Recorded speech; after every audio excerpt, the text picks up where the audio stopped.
So yeah, this work that I'm going to present you has been done in the frame of Mavis. So Valentina presented the instrument yesterday. This work I've done with Domenico Bonaccini and Thomas Frommer. So looking at how we could split a laser to get more laser guide star. So just, Valentina presented a lot, so I'm just going to quickly.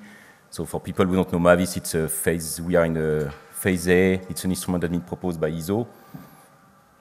So the call for proposal was in May 2018, and you have the different steps. I mean, we just got the midterm review last week. If you want more information, anyway, there is a website where you can get. And it's done, so the lead is the Australian National University, and there is, of course, INAF involved, and ESO, which means that we might have a problem to choose a mascot for the instrument. So we'll see. At least we have chosen the color. We are going to paint it red, like a certain Italian car, if ESO accepts at some point. So why are we looking at splitting the laser? It's because, well, the AU simulation, it's probably, so I show you quickly that some simulation done by Guido. It's definitely not the last one. But when we started the project, it was clear that the Strehl ratio of 15%, we will not reach it with 4 laser, at least on the field of view that is requested for Mavis. And very early, it started with saying that we are going to need at least 6 laser. Now it's 8. So at least I think we are going to stop here, which is good. Well, knowing the implementation of the laser on UT4, it was extremely clear that adding 2 lasers on the centerpiece of UT4 was going to be almost impossible you can completely forget, that's clear. And there is, of course, it's not, I mean, the decision is not negligible in terms of cost, because adding 1 laser, it's easily €1 million if you count the laser plus every installation, and the budget of Mavis is currently 8 million, so that would be a lot of the budget gone there. But from the experience of the EOF at Paranal, we had, I mean, Graal and Galaxy are never short in flux, so he said, let's see if we could split the laser. And see, of course, then of course we needed to know if the flux is going to be enough, and if we could implement easily a splitting in the existing laser, because of course we have to maintain the operability of Graal and Galaxy. Well, Galaxy and Muse, and Eris is coming, so, and they still need the laser as they are. So what I did is to look at fortunately, Galaxy has been in operation for more than 2 years now, including commissioning time plus the regular operation. And the flux in the wavefront sensor is logged automatically during every time the instrument is used. So here what I show is the histogram of the flux in Galaxy. So that's since July 2017. It's all the measurement I got. So what you see, so this is the flux and the probability to get it. And so one important point, I mean, there are very, very low values, but surprisingly at Paranal, actually the absolute transmission is not measured, just the relative one, so I have no way to know if this was not some thin clouds and stuff. But anyway, I think we have enough statistic for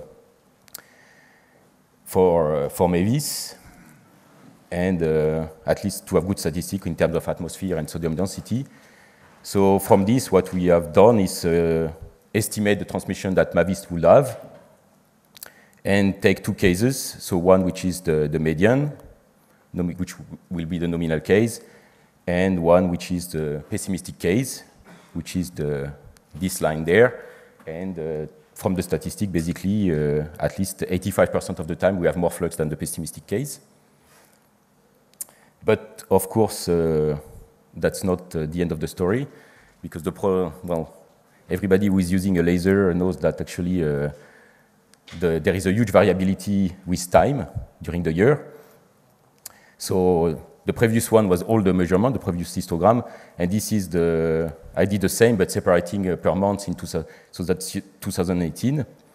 And you can see, and here it's the average, so that's from where we started having data, that's 2018, and then the plot this year, and there is clearly, I mean, as expected, there is a seasonal variation.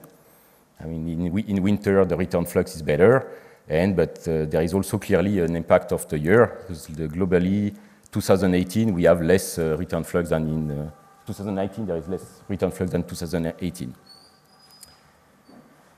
But then, of course, one important point also is that we looked at if there was not a bias due to the science of Muse. I mean, just if by cases the astronomers didn't want to always point where the flux is lower, because if you don't know, but actually the return flux is depending on where you point. So this is a theoretical plot that I made from data from the analysis done by Ron. And you see that actually the maximum flux for Paranal is a bit north from the zenith, but it can drop dramatically if you start pointing very low. But the good point, so I've done, so that's all the pointings, same per month for 2018, and the color is the return flux. And actually, no, it's not a bias. It's not the astronomer just trying to make our life more difficult. It's really the January, so the summertime in Chile, when you really have less flux. And this is, of course, an important point to take into account. So what we looked at after is also then, can we increase the power of the laser before splitting them? Because if we split, we are going to need maybe more power. So with the current implementation, actually the laser we have 22 watt launched into the sky. We can push the current ones to 27. So that's just going to be just a firmware change, if Thomas agrees. So that will be already a bit more than 20% increase that we can do very easily. But then, of course, we have started also discussing, we will start discussing with Optica, can we upgrade the current laser to get more power? Trying to do it with as less impact, of course, on operation as possible, because as I said, I mean, Muse and Eris will be operating at the same time when we want to do that.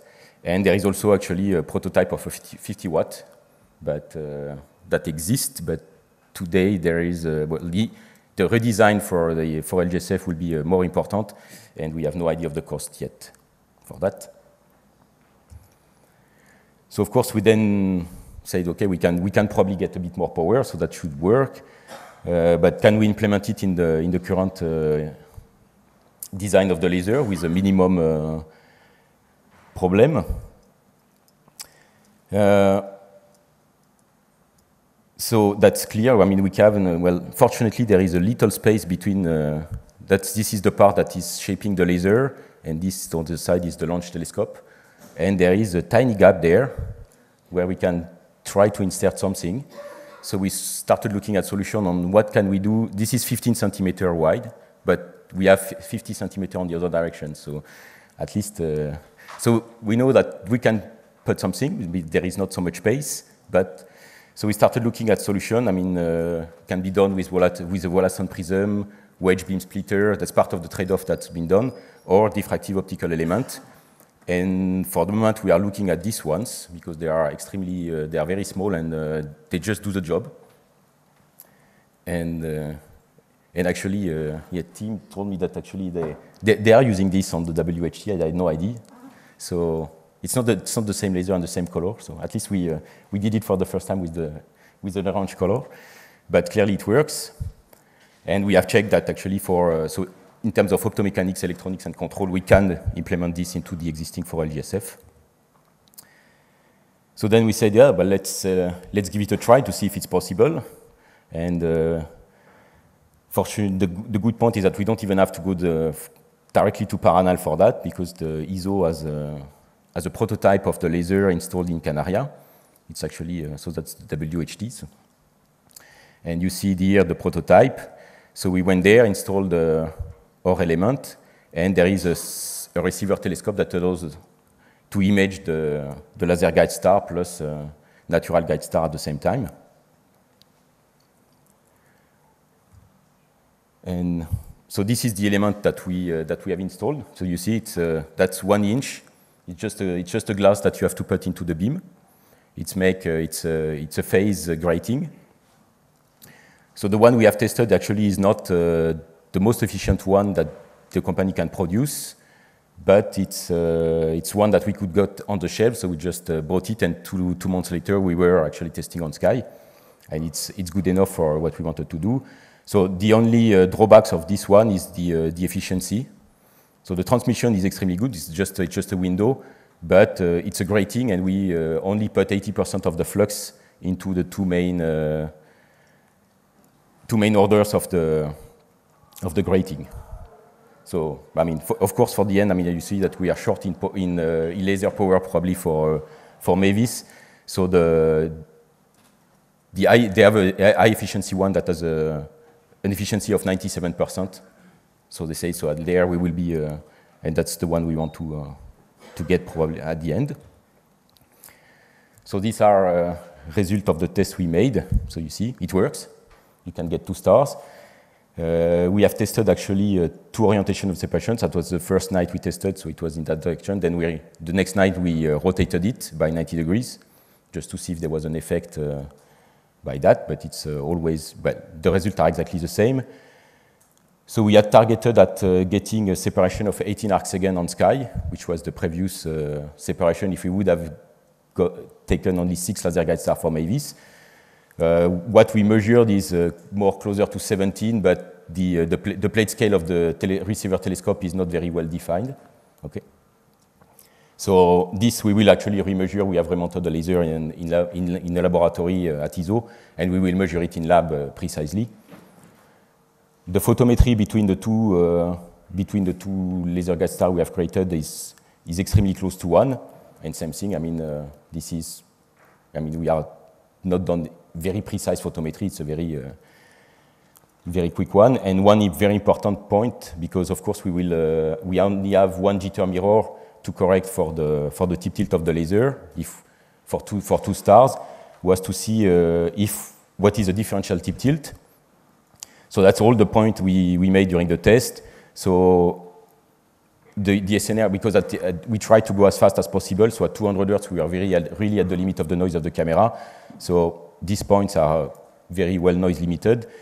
But I mean, typically we could say that we had probably 0.2 arcsecond RMS of differential tip tilt, which is good for us because I mean we don't need we can probably live with 1 jitter mirror for the 2. So just quickly, so that you are, this is just a sequence so that you see that so this in the centroid in X and Y direction and the differential of the 2, and you have the results. So that was for 1 star. So it's a long sequence taken at 100 Hz. So the next step for that is that we have now made a technical time request. So first, I mean, I said we have reintegrated one of the laser, the same one as used on Sky in laboratory, and we are gonna characterize precisely in lab the element.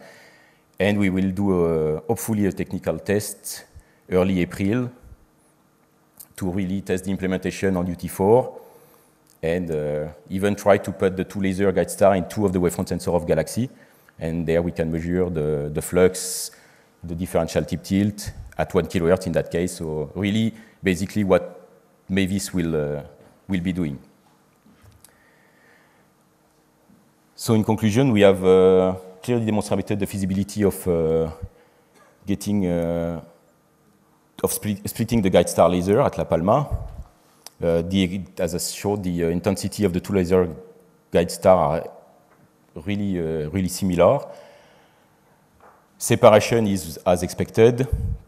We have measured the differential tip tilt. I mean, the simulation showed that it shouldn't be a problem, the differential tip tilt, but at least it's always good to measure it and verify it on Sky. Yeah, and I said, I mean, of course, we are going to characterize in lab, and we will do the full testing. And if we want, we can even get even more crazy. So actually, that's the one we got on Sky. And you see, so we have the 2 laser guide stars, that's the 80%, and the other ones are the 20% leak on the other orders. And it's not even the log scale, and it's just I just saturated the image for the fun.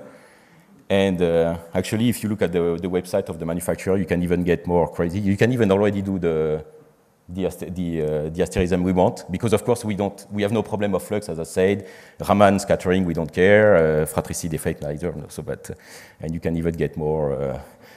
You can get even more and more, because the DC descending claim you can do that also apparently, and you can even maybe I don't know, make some fun things. Thank you.